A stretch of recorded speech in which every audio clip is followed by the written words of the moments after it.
प्यारे विद्यार्थियों, मैं गणित अध्यापक मोहित कुमार त्यागी, बीएमएम इंटर कॉलेज मऊ खास मेरठ, आज आपको समाकलन का दूसरा भाग करा रहा हूं, जिसमें हम आंशिक भिन्नों द्वारा समाकलन करना तथा खंड से समाकलन करना सीखेंगे। प्यारे विद्यार्थियों, इससे पहले पार्ट में हम प्रतिस्थापन समाकलन तथा कुछ विशेष प्रकार के समाकलन करना सीख चुके हैं। तो अब पहले आंशिक भिन्नों के बारे में बात करते हैं। तो आंशिक भिन्न का मतलब होता है कि यदि कोई व्यंजक हमारा अंश बटे हर के रूप में लिखा हुआ है तो हर को अलग अलग भागों में विभक्त करके व्यंजक को विभक्त कर देना आंशिक भिन्न कहलाता है। ये आंशिक भिन्नों में विभक्त करने के लिए ये हमारे कुछ प्रकार हैं। इस तरीके से आंशिक भिन्नों में अलग अलग करना सीखेंगे। यदि कोई व्यंजक हमारा इस प्रकार का है px plus q upon ax plus b into c x plus d, तो ये गुणनखंड हो रहे हैं हर के। और यदि हर के गुणनखंड नहीं होते हैं तो हमें पहले गुणनखंड करने होते हैं साधारण तरीके से।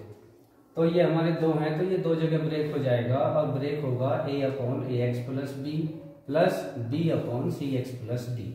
एक तो ये तरीका होता है।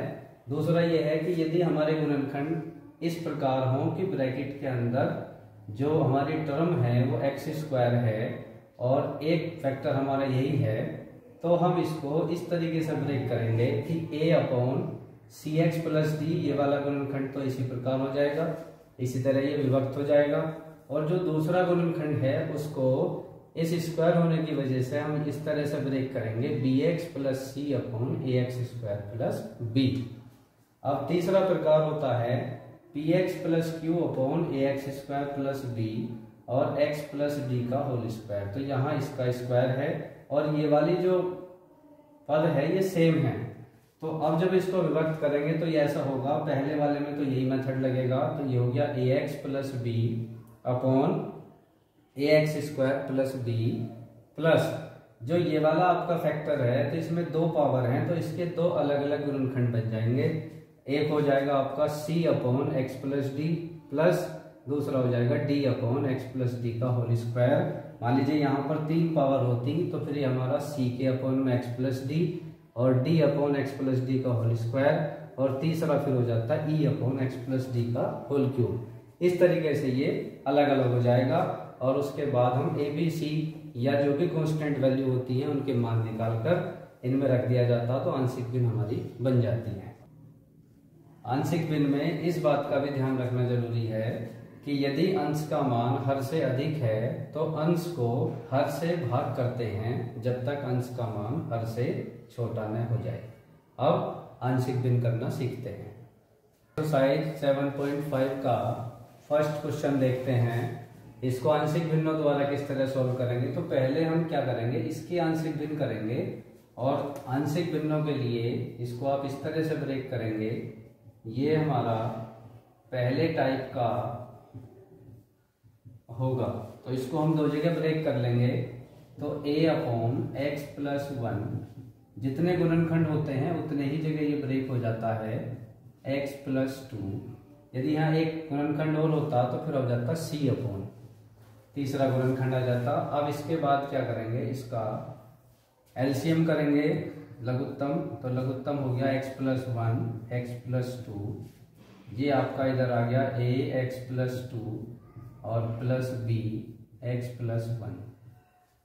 ये इधर वाला पार्ट आपका सेम ऐसे ही रहेगा, x upon x plus one x plus to. इसी तरीके का मेथड इसमें अप्लाई होगा। इससे ये कैंसिल हो गया तो ये आपका बच गया x is equal to a x plus two plus b x plus one. इतना करने के बाद अब हम यहाँ से a और b के मान निकालेंगे। तो उसका तरीका होता है कि x पर एक बार तो आप इसको जीरो करिए और एक बार इसको जीरो करिए, तो दोनों अलग अलग मान निकल जाएंगे।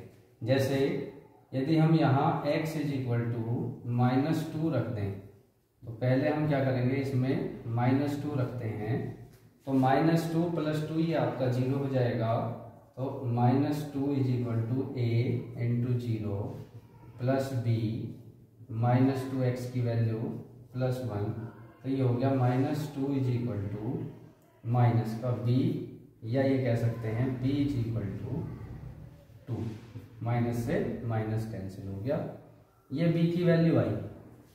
अब दूसरी वैल्यू निकालनी है, तो x की अब दूसरी वैल्यू रख के इसको 0 करिए। तो हम यहाँ ये कर सकते हैं x इज इक्वल टू -1 रखने पर।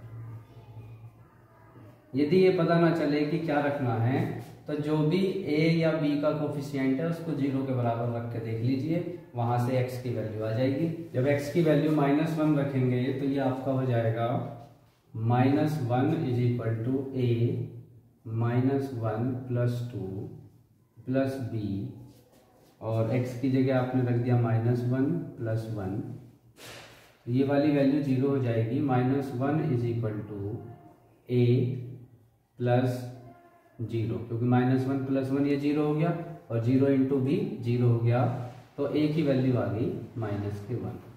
तो इस तरीके से हमने आंशिक भिन्न कर ली।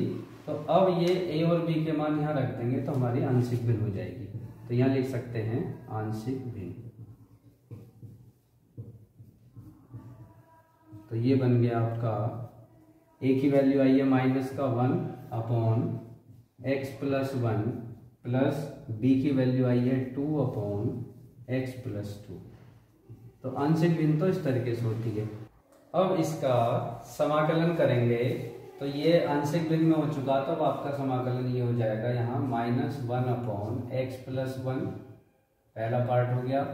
फिर दूसरा पार्ट है 2/x + 2, और इनको अलग अलग करके अब आप समाकलन कर देंगे।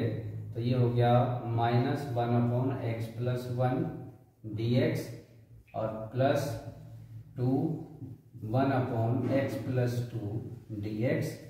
इसका समाकलन होगा, इसका इंटीग्रेशन होगा माइनस का log x + 1, क्योंकि ये 1/x वाली फॉर्म है, 1/x का इंटीग्रेशन log x होता है, +2 ये हो गया log x + 2 और +c। इसको आप थोड़ा सोल्व कर सकते हैं, जो log की प्रॉपर्टी होती है उनके अकॉर्डिंग। तो log x + 1, ये पावर आपकी यहाँ आ जाएगी, तो इसे कह सकते हैं हम log x + 2 की पावर 2 और +c। अब यहाँ log m/n की प्रॉपर्टी और लगा सकते हैं, तो ये हो गया log x + 2 का होल स्क्वायर अपॉन x + 1 और प्लस का c। ये आपका आंसर हो गया। इस तरीके से आंशिक भिन्नों से सोल्व किया। और एक क्वेश्चन देखते हैं। अब एक्सरसाइज 7.5 का ही क्वेश्चन नंबर 7 सोल्व करते हैं। ये है आपका x/x² + 1 x - 1, इसका समाकलन करना है। तो पहले हम इसकी आंशिक भिन्न करेंगे। तो आंशिक भिन्न में देखेंगे कि ये x/ यहाँ ब्रैकेट के अंदर x² + 1, एक गुणनखंड ये है और एक x - 1 ये है। तो ये तो इसी तरह ब्रेक हो जाएगा। जो दूसरे वाला है ये, तो ये आपका फैक्टर आपका इस तरह से बनेगा ax + b/x² + 1 और प्लस ये हो गया c/x - 1। अब इसको उसी तरह से फिर से सोल्व करेंगे। तो इसका एलसीएम हो गया x² + 1 x - 1, ये आपका हो गया ax + b और x - 1 प्लस c x² + 1, और ये आपका ऐसा का ऐसा ही रहा x/x² + 1, जैसा कि आंशिक भिन्न का मेथड इसी प्रकार होता है। और इससे ये कैंसिल हो गया, तो आपकी ये बच गई value ax + b x - 1 plus c x² + 1। इसको आप इक्वेशन 1 भी कह सकते हैं। अब यहाँ से हमें abc की वैल्यू निकालनी है, तो एक वैल्यू तो यहाँ से निकल जाएगी x = 1 रखने पर। तो यहाँ पे 1 रख देंगे, तो 1 रखने पर ये 0 हो जाएंगे a और b वाला पार्ट। तो ये आ गया आपका 1 = a × 1 + b, और x हो गया आपका 1 - 1, तो ये तो हो गया आपका 0 प्लस c, और ये हो गया 1 का स्क्वायर 1 हो जाएगा +1। तो ये आ गया आपका 1 = 0 + 2c, या ये कह सकते हैं c = 1/2। एक वैल्यू आपकी निकल गई। अब बाकी की वैल्यू निकालने के लिए इन सब की आपस में मल्टीप्लाई करनी होगी, और मल्टीप्लाई करने के बाद जो हमारे चर होते हैं या कांस्टेंट वैल्यू होती हैं उनके गुणांकों की तुलना करके बाकी मान निकालने का तरीका है वो भी आपको कराते हैं। तो पहले इसकी मल्टीप्लाई करेंगे। अब इसकी मल्टीप्लाई कर लेते हैं। जो समीकरण 1 है इसमें सभी गुणनखंड की, तो ये हो जाएगा आपका x is equal to a x square minus a x. अब b की मल्टीप्लाई करेंगे b x minus b plus c x square plus c. अब इसमें जो है x इज इक्वल टू ये ए एक्स स्क्वायर और सी एक्स स्क्वायर को तो एक साथ कर लेंगे, ए x square plus c x square, x की बड़ी घात दोनों एक साथ आ गई। अब इससे छोटी ये और ये दोनों एक साथ रहेंगी, बी एक्स और minus a x plus C minus B. अब यहाँ से एक्स स्क्वायर कॉमन करेंगे तो ए प्लस सी और एक्स स्क्वायर आपका कॉमन हो गया। यहाँ से हम एक्स कॉमन कर लेंगे तो ये आपका बचेगा b minus a x plus C minus B. तो ये इस तरह से घातों के क्रम में लग गया, बड़ी घात एक्स स्क्वायर फिर एक्स फिर अचर पद।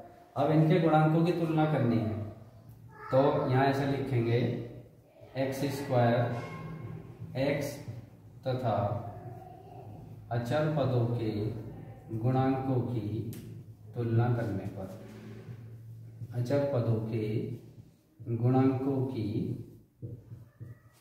तुलना करने पर। ये आंशिक भिन्न सॉल्व करने के लिए दूसरा मेथड होता है। कभी कभी ए बी सी के मान यदि सीधा नहीं निकलते हैं तो इस विधि का प्रयोग करते हैं। तो अब यहाँ देखिए एक्स स्क्वायर का गुणांक है इधर ए प्लस सी, और इस साइड में एक्स स्क्वायर गुणांक नहीं है तो ये आपका 0 होगा। जैसे यहाँ लिख सकते थे प्लस 0 एक्स स्क्वायर, तो एक्स स्क्वायर गुणांक 0 हो गया।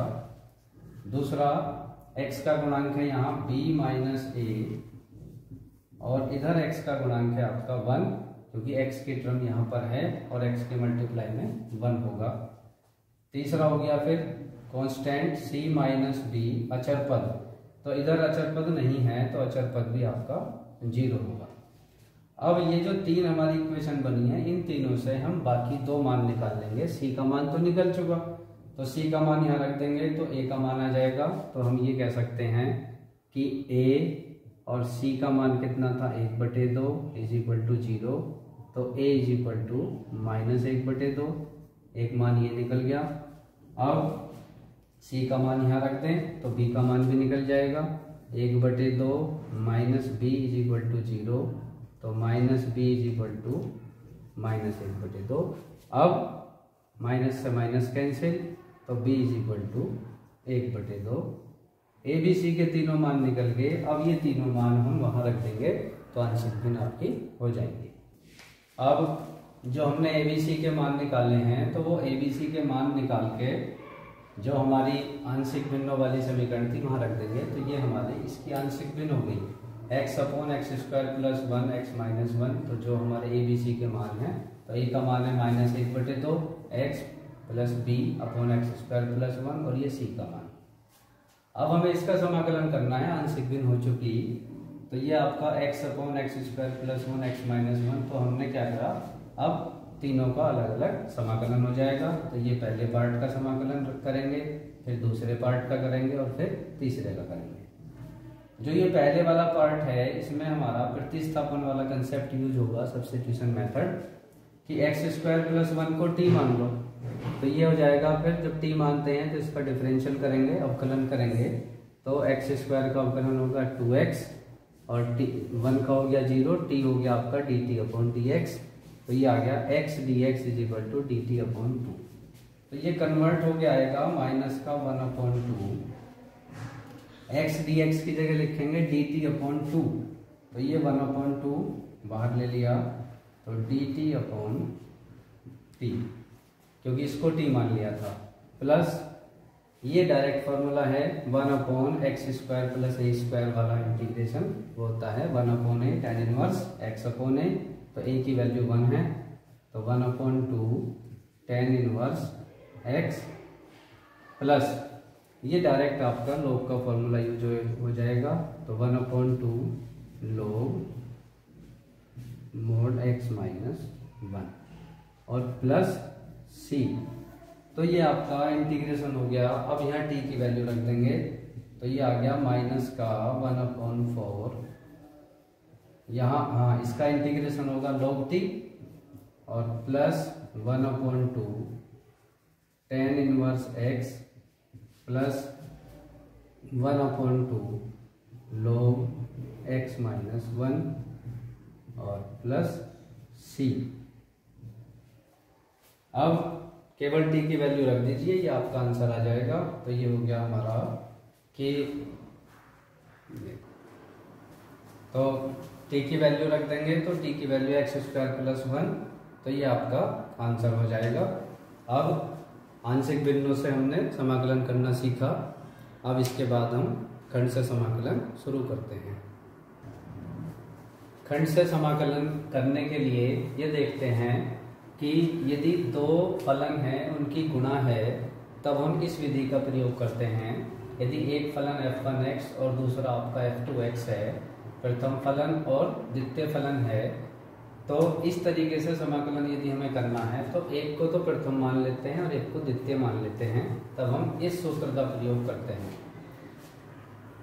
प्रथम फलन ऐसी रहेगा, द्वितीय फलन का समाकलन होगा माइनस प्रथम फलन का अवकलन होगा और फिर द्वितीय का समाकलन होगा, फिर सारे का समाकलन होता है। तो इसे हम ऐसे याद कर सकते हैं, फर्स्ट ऐसा ही सेकंड का समाकलन माइनस समाकलन फर्स्ट का डिफरेंशिएशन, सेकंड का इंटीग्रेशन मतलब समाकलन और फिर सारे का समाकलन। अब प्रथम फलन और द्वितीय फलन मानने के लिए कुछ हमें ध्यान रखना होता है कि प्रथम किसको माने और द्वितीय किसको माने, क्योंकि अवकलन में तो प्रथम और द्वितीय यानी कि फर्स्ट फंक्शन सेकंड फंक्शन किसी को भी मान सकते हैं, लेकिन समाकलन में या तो ये है कि जिसका समाकलन नहीं आता है उसको प्रथम फलन मानना है, या इस नियम का प्रयोग हम कर सकते हैं ILATE आइलेट। इसके अकॉर्डिंग यदि कोई भी फंक्शन हमारा आया हुआ है तो उसको फर्स्ट मानना है, फर्स्ट फलन मानना है, दूसरे को सेकंड मानना है। जैसे I मतलब हो गया inverse trigonometric function, sine inverse x cos inverse x, ये आए हुए हैं तो इनको फर्स्ट लेंगे। log L मीन्स हो गया logarithmic function, log x, log sin x, log cos x, इस तरह का फंक्शन आता है तो इसको फर्स्ट लेंगे। फिर अलजेब्रिक फंक्शन है तो इसको लेंगे, या ट्रिग्नोमेट्रिक फंक्शन है तो इसको हम फर्स्ट फंक्शन मान लेंगे, और एक्सपोनेंशियल फंक्शन है जैसे e की पावर x तो हम इसको फर्स्ट फंक्शन मानेंगे। अब सवाल करके देखते हैं। जैसे एक्सरसाइज 7.6 का सवाल नंबर 6 है x² log x। तो यहाँ दो फंक्शन है, इनकी मल्टीप्लाई है, एक x² है एक log x है।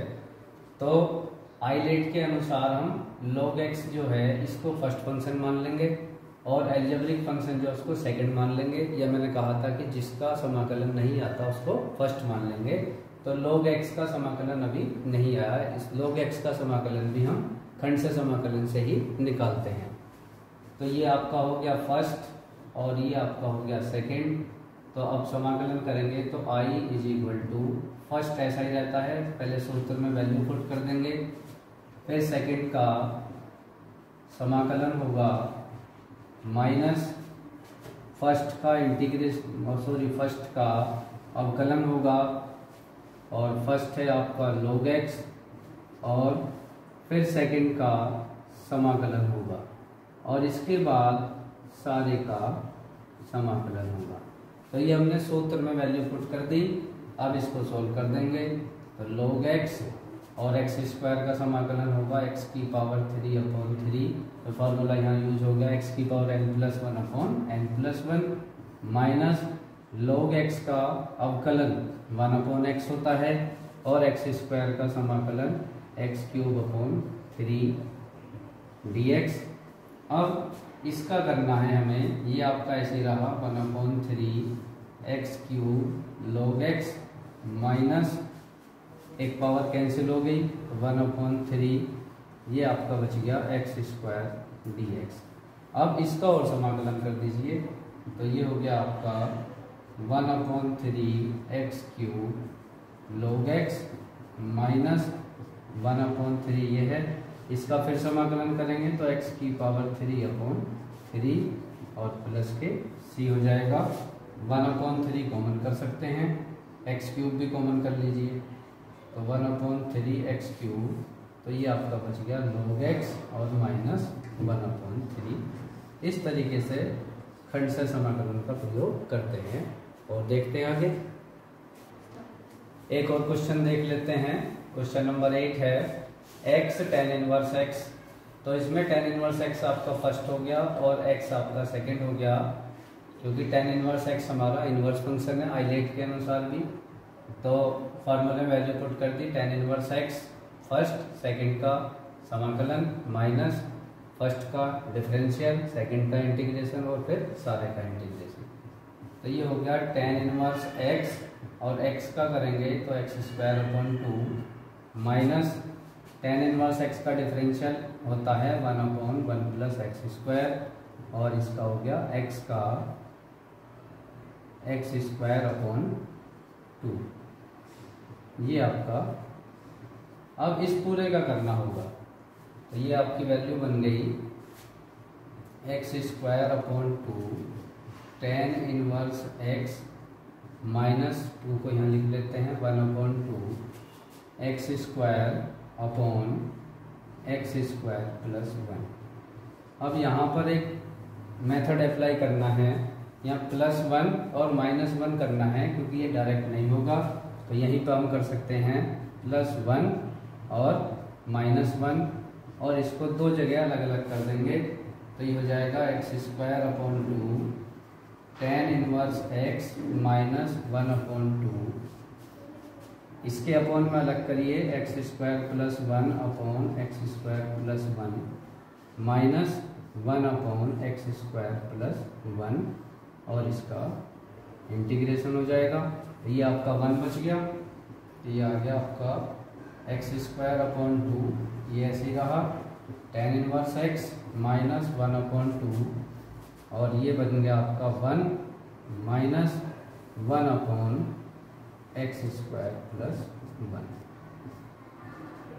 इसका इंटीग्रेशन अलग हो जाएगा और इसका अलग हो जाएगा, तो ये आपका आ गया last x²/2 tan inverse x minus 1/2, इसका आ गया 1 का इंटीग्रेशन x होगा और माइनस इसका tan इनवर्स x और प्लस c। ये आपका आंसर।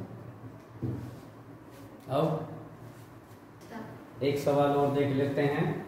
ये 19 क्वेश्चन है, तो वैसे तो इसको हम ये कर सकते हैं कि इसकी मल्टीप्लाई कर लें e⁻x और 1/x माइनस 1/x² dx।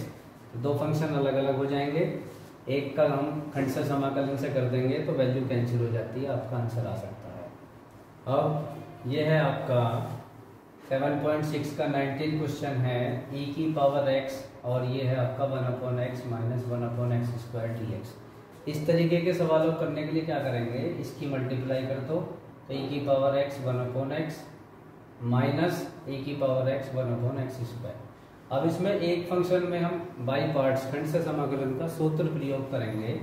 जैसे इसको फर्स्ट मान लिया और इसको सेकंड मान लिया, तो ये हो गया आपका फर्स्ट ऐसा ही सेकंड का समाकलन माइनस फर्स्ट का डिफरेंशियल, फर्स्ट का अवकलन और सेकंड का समाकलन, फिर सारे का समाकलन, और इसको ऐसा का ऐसा ही लिख देंगे। ठीक है, e⁻x का समाकलन e⁻x हो गया और 1/x का अवकलन हो गया माइनस का 1/x², e⁻x का समाकलन e⁻x और ये आपका फिर सारे का समाकलन होगा माइनस ये फिर एज इट इज ऐसे लिख दिया। अब माइनस माइनस ये तो हो गया आपका प्लस, इसको आगे नहीं बढ़ाना है तो माइनस माइनस प्लस हो गया, तो ये आ गया आपका e⁻x/x² dx और ये जो वैल्यू ऊपर से आ रहा था दूसरा फंक्शन ये माइनस है और ये प्लस है, तो ये तो एक दूसरे को कैंसिल कर देंगे, तो ये बच गया आपका e⁻x/x और प्लस c, तो ये इसका आंसर हो गया। अब इस सवाल को एक हम ट्रिक से भी कर सकते हैं।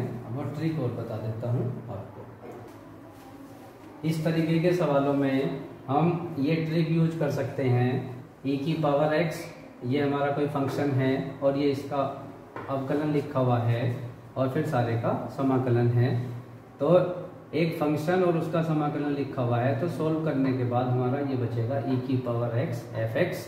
अब इस सवाल को हम इससे भी करके देख सकते हैं। ये है e की power x 1/x minus 1/x²। तो इसका अवकलन ये है, तो इस ट्रिक से ये बन जाएगा आपका e की पावर x ऐसा ही, और फंक्शन क्या है पहले वाला 1/x, तो ये आपका बन गया 1/x प्लस c। इससे भी आप सवाल करके देख सकते हैं। प्यारे विद्यार्थियों, इस प्रकार अब तक के लेक्चर्स में हम समाकलन के प्रतिस्थापन समाकलन, कुछ विशेष प्रकार के समाकलन, खंड से समाकलन तथा आंशिक भिन्नों द्वारा समाकलन करना सीख चुके हैं। अब आज के लेक्चर खंड से समाकलन तथा आंशिक भिन्नों द्वारा समाकलन के आधार पर कुछ सवाल आपको होमवर्क में दिए जा रहे हैं। आप इनको करके देख लेंगे। जो नहीं हो पाता है वो आप अपने जो गणित के अध्यापक हैं उनसे पूछकर इनको सोल्व कर लेंगे। तो ये आपका होमवर्क है। जैसे ये फर्स्ट क्वेश्चन है आपका 1/x² माइनस a² वाली फॉर्म का है, तो जिसमें फार्मूला आपका यूज हो जाएगा 1/2a log x minus a upon x plus a। इसको आप आंशिक भिन्न से सोल्व कर लेंगे। इसको ये जो टाइप होता है इसमें x की पावर n-1 से अंश और हर में गुणा करके फिर इसकी आंशिक भिन्न होंगी। तो आंशिक भिन्न और प्रतिस्थापन का यूज होगा। ये भी आपका इंपॉर्टेंट क्वेश्चन है। इसको खंड से समाकलन से सोल्व कर लेंगे। और ये भी आपका खंड से समाकलन है जिसमें साइन इनवर्स x को फर्स्ट कांस्टेंट मान लेंगे, जो भी हमने इस लेक्चर में पढ़ा है उसके अकॉर्डिंग। ये भी खंड से समाकलन से होगा और ये भी आपको कर देना है। बहुत अच्छा सवाल है। ये आपका sec³ इंपॉर्टेंट क्वेश्चन है। इसके अलावा ये क्वेश्चन नंबर 10 है, log x इंटू 1 मान के आप इसका समाकलन कर लेंगे। तो इस प्रकार आपका ये समाकलन पार्ट पूरा हो गया है। अब नेक्स्ट लेक्चर में हम निश्चित समाकलन शुरू करेंगे। निश्चित समाकलन बोर्ड की दृष्टि से एक बहुत ही महत्वपूर्ण टॉपिक है। अतः अगली लेक्चर में निश्चित समाकलन लेकर हम आपको आएंगे। थैंक यू, धन्यवाद।